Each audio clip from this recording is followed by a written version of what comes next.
Oke ya, baik, kita mulai untuk perkuliahan pada kesempatan sore ini. Sebelumnya selamat sore, Assalamualaikum warahmatullahi wabarakatuh. Waalaikumsalam warahmatullahi wabarakatuh. Oke, terima kasih. Waalaikumsalam warahmatullahi wabarakatuh. Pada kesempatan sore ini sehat semua ya. Alhamdulillah. Alhamdulillah. Sehat Pak. Ya, kita senantiasa diberikan kesehatan ya, dijauhkan Amin. dari wabah, Amin. sehingga kita bisa melakukan aktivitas ya. Oke, baik. Nah, untuk sore ini untuk mata kuliah akuntansi keuangan 1 ya, kita akan melanjutkan pembahasan untuk materi tentang rekonsiliasi bank. Ini merupakan kelanjutan dari materi yang kemarin, di mana konteks ya yang akan kita bahas di sini masih berkaitan dengan kas. Jadi kalau kemarin kita berbicara tentang kas kecil ya, mana itu ada 2 jenis ya atau metode dalam proses pencatatannya ya. Nah, di sini kita akan lanjut ke rekonsiliasi bank. Oke. Mungkin sebagian ada yang sudah familiar dengan istilah rekonsiliasi bank, atau mungkin sebagian juga ada yang belum familiar dengan istilah tersebut. Oke, baik. Nah, untuk itu kita bisa menyimak secara sama-sama ya. Oke, ini terima kasih, ini sudah bergabung Mbak Iin, Mbak Harnita, Mbak Putri Ervina, kemudian ada Mbak Hesti, Mbak Nova. Ya, ini ya, oke baik.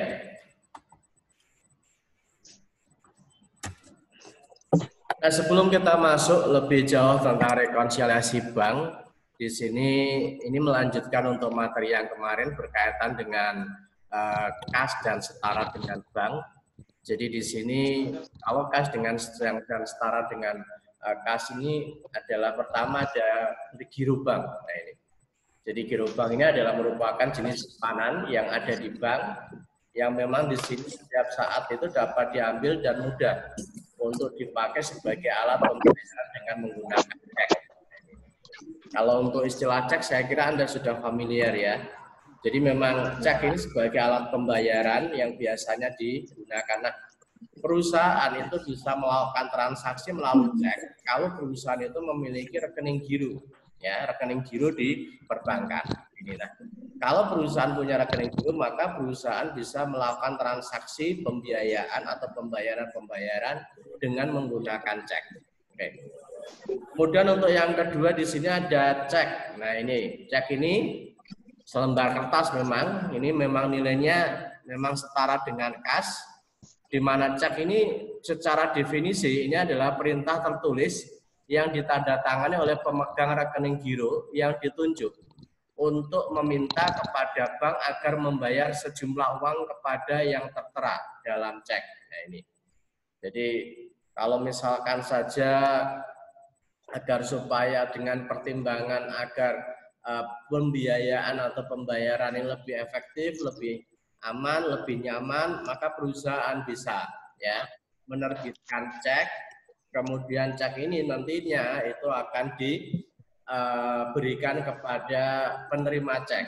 Nah, sehingga nanti bank itu bisa mencairkan dananya ya sesuai dengan yang ada tertera pada cek. Kemudian di samping itu juga ada rekening tabungan. Ini adalah saya kira Anda sudah sangat familiar. Oke, baik. Kemudian ada juga rekening deposito berjangka. Ada yang punya deposito? Biasanya di sini untuk deposito ada kalanya digunakan sebagai salah satu instrumen untuk investasi ya bagi perseorangan. Tetapi di sini deposito ini merupakan salah satu jenis simpanan yang ada di bank ya, yang pengambilannya itu dapat dilakukan setelah jangka waktu tertentu. Jadi berbeda dengan rekening tabungan.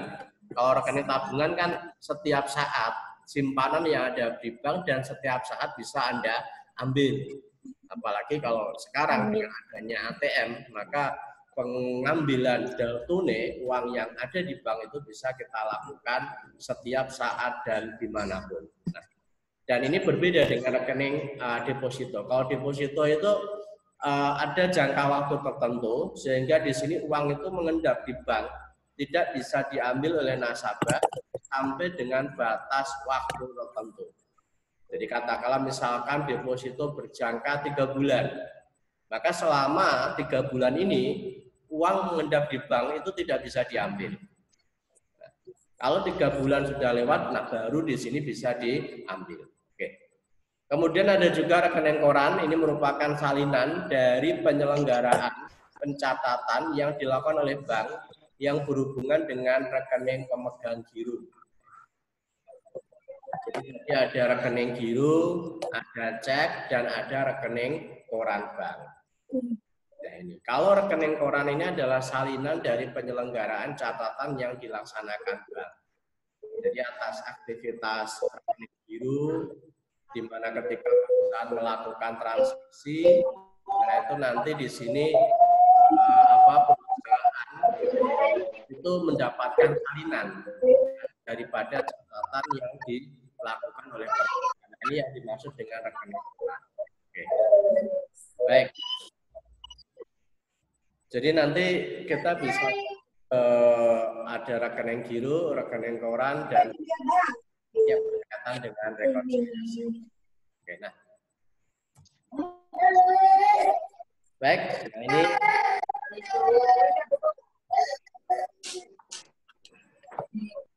oke, kita lanjut ke rekonsiliasi bank. Ini.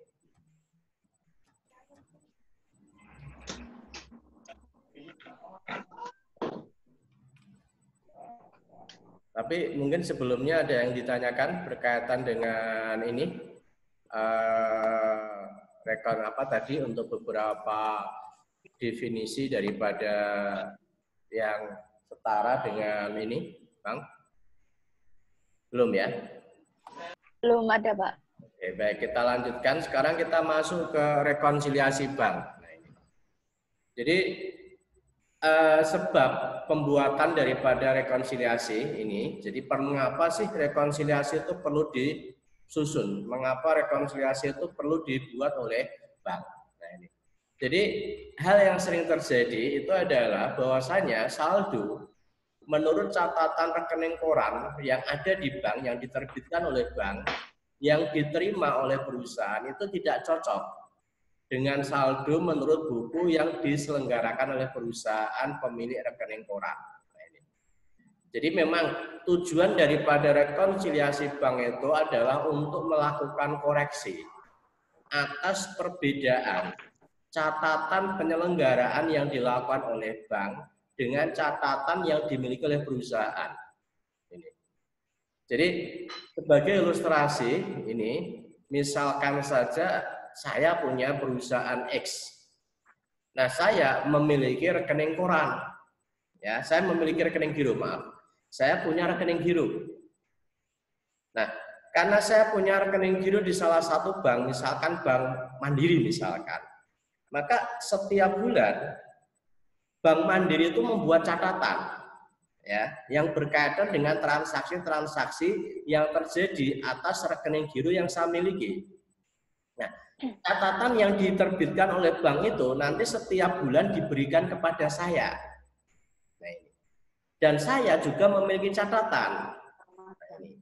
Jadi catatan penyelenggaraan atas dana yang saya miliki di rekening giro tersebut.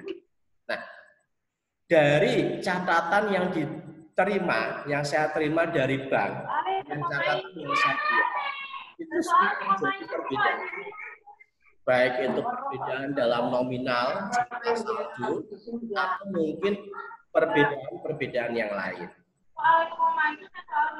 Sehingga di sini karena adanya perbedaan antara catatan rekening giro ya, atau biasanya yang disampaikan ke saya dengan catatan yang saya miliki, maka disinilah pentingnya, perlunya melakukan rekonsiliasi. Dalam kapasitasnya rekonsiliasi ini dilakukan untuk agar supaya ya menyamakan ya saldo yang ada. Jadi bukan berarti ketika kita menerima catatan ya buku ya yang ada ini catatan buku rekening koran dari bank itu ketika berbeda dengan yang kita miliki itu kemudian kita menyimpulkan langsung catatan yang ada di bank salah, yang benar punya saya. Itu belum tentu ya ini. Tetapi ini harus kita lakukan proses lebih lanjut yang namanya rekonsiliasi. Oke. Dari konsep di sini mungkin ada yang ditanyakan apa yang tadi saya sampaikan. Silahkan mungkin. Ada yang tanyakan mungkin? Mbak Ida, Wara, Hari Murti, ada yang tanyakan? Oke. Mbak Leni mungkin ada yang tanyakan, Mbak Leni? Belum, Pak. Oke, berarti rekonsiliasi itu untuk koreksi sama menyamakan saldo saja, Pak? Iya. Jadi lebih sederhananya memang untuk proses koreksi, ya. Oh iya. Sehingga di situ nanti diperoleh jumlah saldo yang sama antara catatan yang dimiliki oleh perusahaan dengan catatan yang diselenggarakan oleh perbankan. Oh iya. Makasih, Mbak. Mbak. Saja yang terjadi perusahaan mencatat, tapi di sini bank tidak mencatat atau sebaliknya. Nah ini maka di situ kadang terjadi perbedaan, gitu ya. Gitu. Jadi hal yang perlu Anda garis bawahi itu. Oke. Nah tujuannya ini tadi sedikit banyak sudah kita kemukakan di depan bahwasanya memang tujuan daripada pembuatan rekonsiliasi bank ini adalah untuk mengetahui sebab-sebab terjadinya perbedaan tersebut. Nah sehingga perlu dilakukan penelitian dengan membuat suatu daftar atau ikhtisar yang membandingkan antara saldo dan transaksi-transaksi yang terjadi menurut ya rekening koran bank dengan saldo menurut catatan yang diselenggarakan oleh perusahaan. Jadi kita tidak bisa mengklaim bahwasanya catatan perusahaan itu yang benar, yang bank yang salah itu tidak. Tetapi masing-masing catatan yang diselenggarakan baik oleh bank maupun perusahaan itu memiliki potensi adanya kesalahan. Nah, maka di sini nanti kita bisa membuat ya suatu daftar atau yang kita bandingkan nanti mana yang perlu dilakukan koreksi sekiranya di situ nanti untuk dilakukan pembetulan. Itu tujuannya. Oke. Nah, ini beberapa perbedaan yang memang sering terjadi ya. Ini perbedaan transaksi. Ini yang pertama adalah transaksi yang sudah dicatat oleh perusahaan. Tetapi ini belum dicatat oleh bank. Nah, jadi suatu transaksi perusahaan sudah mencatat sebagai transaksi ya, karena memang di situ ada aktivitas kejadian ya, tetapi bank di sini belum mencatat. Jelas kalau perusahaan sudah mencatat, bank belum mencatat, berarti kan ada perbedaan. Nah, ini biasanya pertama ini adalah karena adanya cek dalam peredaran atau outstanding check. Yang dimaksud dengan cek dalam peredaran ini adalah cek yang telah ditarik oleh pemegang giro atau perusahaan, tetapi oleh si penerima itu belum diuangkan di bank yang bersangkutan, sehingga bank belum mencatat. Jadi sebagai contoh misalkan saja ya, mungkin saya memberikan contoh kepada salah satu dari kalian. Saya punya perusahaan dan di sini saya melakukan transaksi pembayaran kepada misalkan Mbak Ervina misalkan ya. Nah, saya melakukan transaksi pembayaran kepada Mbak Ervina dengan menggunakan cek. Nilainya misalkan 1 juta. Nah, ketika saya mengeluarkan cek untuk membayar transaksi kepada Mbak Ervina, maka saya sebagai perusahaan itu mencatat transaksi tersebut sebagai pengeluaran kas, gitu ya. Tetapi Mbak Ervina di sini ketika sudah menerima cek dari saya, itu tidak segera dicairkan ke bank, tetapi cek ini masih ditahan di tangan.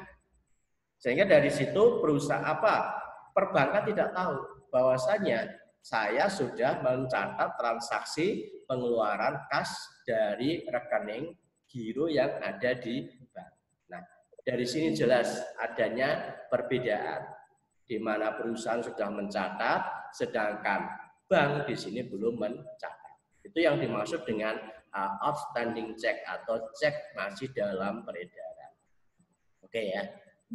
Ada yang sudah pernah menerima cek? Belum ya? pernah, Pak. Belum. Apa yang sudah pernah? Mbak Wara sudah pernah? Mbak Leni sudah pernah? Mbak Selvi? Belum, Mbak. Selvi ya? Oke, baik. Kemudian untuk yang berikutnya, di samping cek dalam peredaran, di sini juga ada yang perusahaan sudah mencatat, tetapi di sini untuk bank belum mencatat, yaitu setoran dalam perjalanan atau outstanding deposit, yaitu setoran yang telah dilakukan dan dicatat oleh pemegang giro atau perusahaan, tetapi belum tercantum dalam pembukuan bank.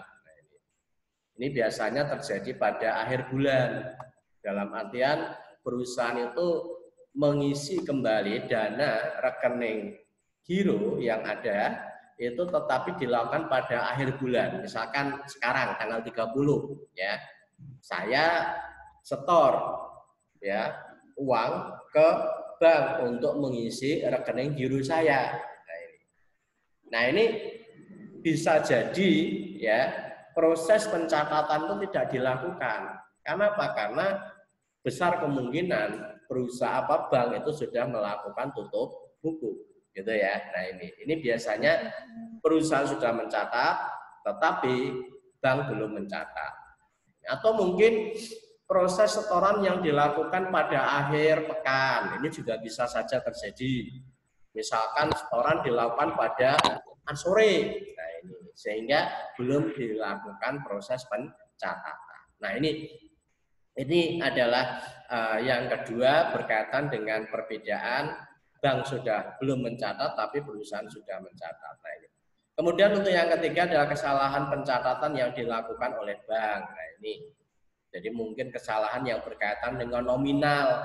Ya, ini bisa saja terjadi. Oh, ya. Oke.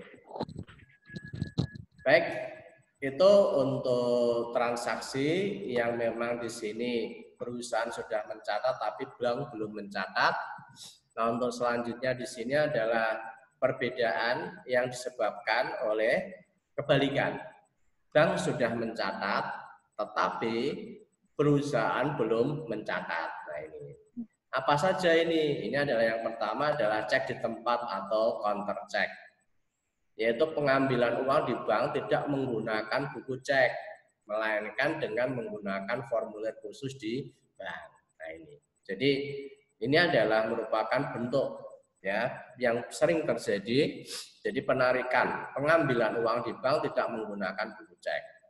Kemudian ongkos-ongkos jasa bank ini misalkan biaya yang dibebankan oleh bank kepada perusahaan dan biasanya diketahui setelah menerima laporan bank. Katakanlah misalkan berkaitan dengan simpanan yang ada di bank ya berupa rekening giro tadi, setiap bulan ada bunga ya yang diterima oleh perusahaan. Tentunya besarnya bunga pembayaran bunga yang dilakukan oleh bank ini kan yang diketahui oleh bank tetapi perusahaan tidak mengetahui sehingga bank mencatat tetapi perusahaan tidak mencatat atau mungkin berkaitan dengan biaya administrasi juga bisa terjadi. Oke. Kemudian yang ketiga adalah adanya uang hasil inkaso atau piutang atau wesel tagih. Ini biasanya terjadi karena bank itu melakukan penagihan ya dari piutang yang ada sehingga di situ nanti piutangnya masuk ke rekening koran atau rekening giro. Oke. Dan ini yang lainnya juga masih ada beberapa ya yang menyebabkan ini terjadinya perbedaan. Cek yang tidak cukup dana atau cek kosong. Nah, ini yaitu cek yang diterima perusahaan kemudian didepositokan ke bank, akan tetapi dikembalikan oleh bank karena tidak cukup dana. kemudian jasa giro, bunga yang diberikan, kemudian kesalahan dalam pencatatan yang dilakukan oleh perusahaan. Oke, itu beberapa hal yang menyebabkan perbedaan-perbedaan. Nah, di sini kita bisa membuat sebuah ringkasan untuk membantu di dalam memudahkan pemahaman ya, sehingga nanti di situ ketika ada transaksi seperti itu kira-kira dampaknya bagaimana. Nah, ini. Jadi faktor-faktor perbedaan ini kalau kita lihat simpanan dalam proses ini yang menyebabkan perbedaan itu nanti pengaruh saldonya ini adalah pada bank, yaitu banknya nanti ditambah. Kemudian cek yang beredar, ini pengaruhnya apa? Yaitu banknya berkurang. Inkaso atau wesel tadi, kasnya bertambah. Cek kosong atau tidak cukup dana, kas perusahaan berkurang. Jadi ini adalah kas itu maksudnya kas perusahaan, banknya adalah untuk catatan yang diselenggarakan. Nah, kemudian ada juga ini yang berkait dengan cek di tempat, ini juga nanti kas perusahaan atau catatan yang ada di perusahaan itu dikurangi. Kemudian ada ongkos atau biaya jasa bank, ini punya perusahaan dikurangi catatannya. Jasa giro atau pendapatan bunga kas perusahaan nanti ditambah. Nah, kemudian di sini yang berkaitan dengan kesalahan pencatatan terlalu besar, terlalu kecil, ini nanti efeknya ini nanti bisa menambah dan bisa juga mengurangi. Jadi contohnya ini kesalahan pencatatan yang dilakukan oleh pembukuan perusahaan.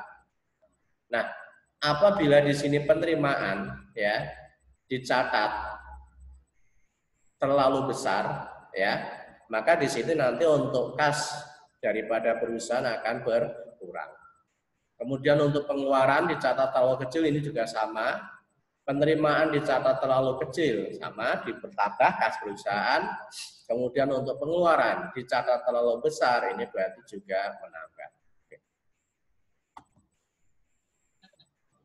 Baik, untuk yang berikutnya ini juga sama. Jadi ini kesalahan tapi untuk pembukuan yang dilakukan oleh bank. Oke, jadi nanti kita tinggal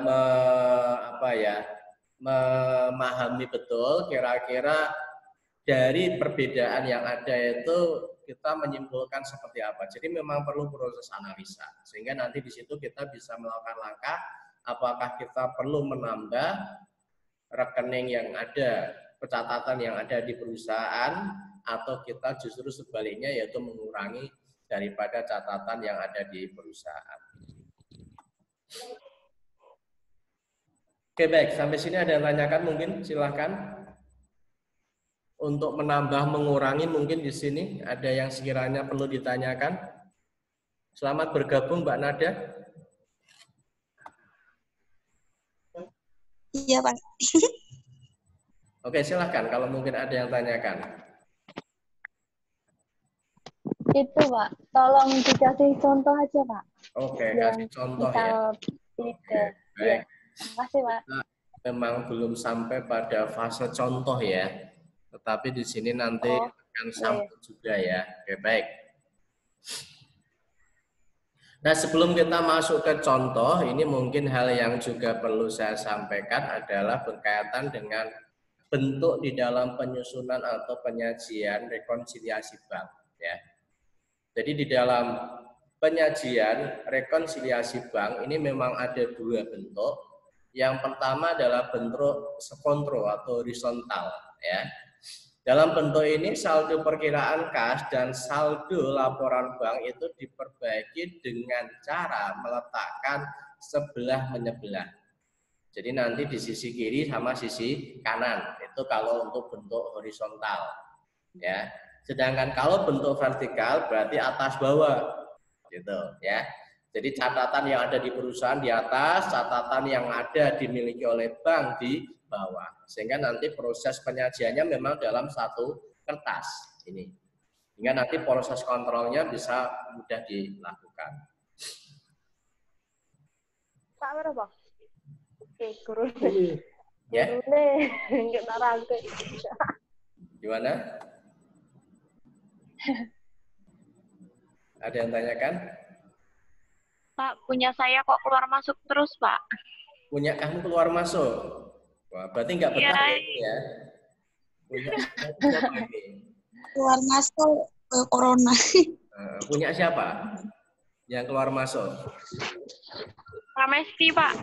Oh, Pramesti. Oke, mungkin koneksi kurang stabil ya, enggak apa-apa.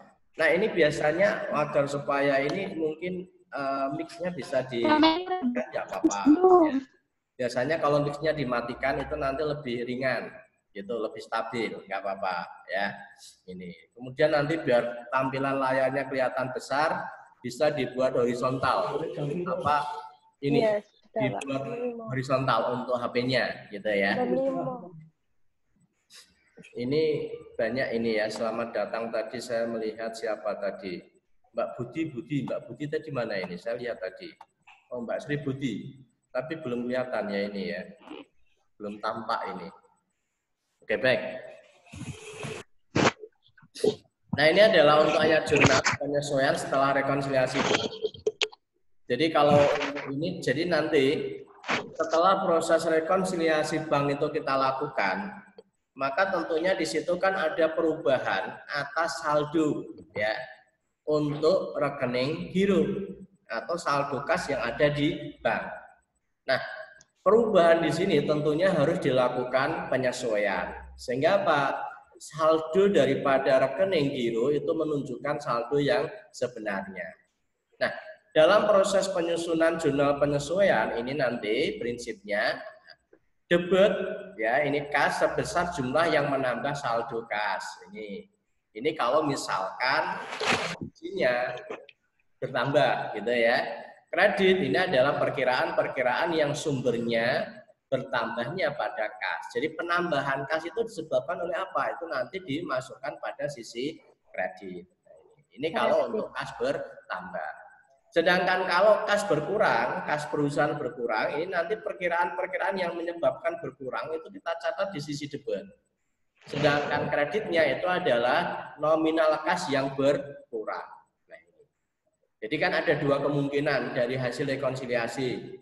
Pertama, saldo kas yang dicatat oleh perusahaan bertambah. Dan yang kedua, saldo kas yang dicatat oleh perusahaan berkurang sehingga perlu dilakukan penyesuaian. Oke, baik.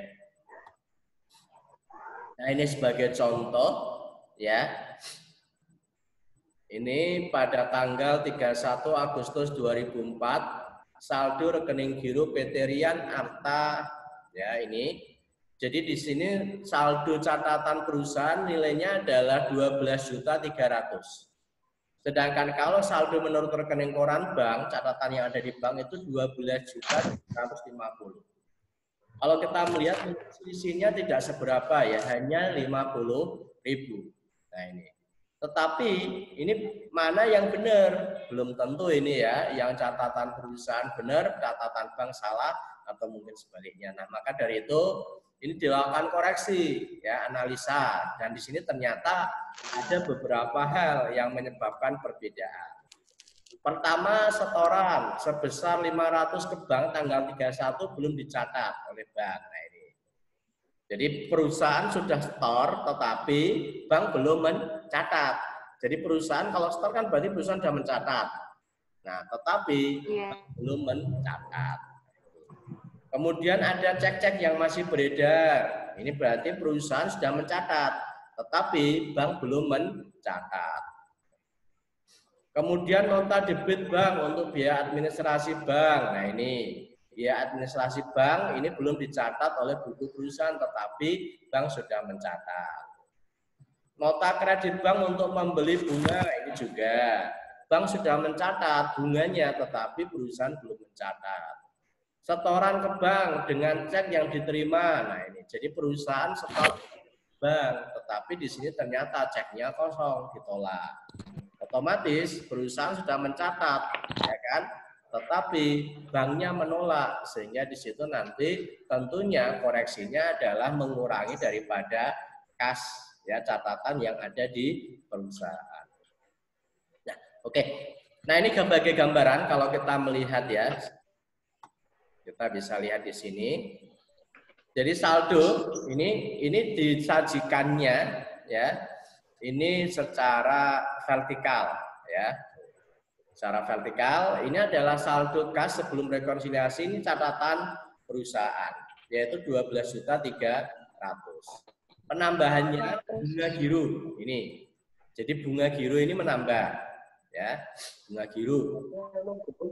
Kemudian piutang wesel ini menambah. Ini ada 100 juta ini. Kemudian ada kesalahan pencatatan. Ini berarti presentasinya mungkin ada yang kepotong di bawah ini ya. Kemudian untuk nanti filenya sudah saya share di Siakat ya. File untuk rekonsiliasi ini sudah saya share di Siakat. Nanti bisa Anda lihat ya. Insya Allah untuk aksesnya sudah saya buka, tidak seperti yang kemarin ya. Saya lupa kemarin langsung saya ambil aja. Saya lupa untuk mengganti daripada settingannya. Oke. Jadi ini untuk yang menambah kita catat, kemudian untuk yang mengurangi juga kita catat. Nah, sehingga nanti yang menambah kita tambahkan, yang mengurangi kita kurangi, sehingga di situ nanti akan menghasilkan saldo yang sebenarnya. Kemudian di sini juga untuk saldo yang ada di bank juga sama.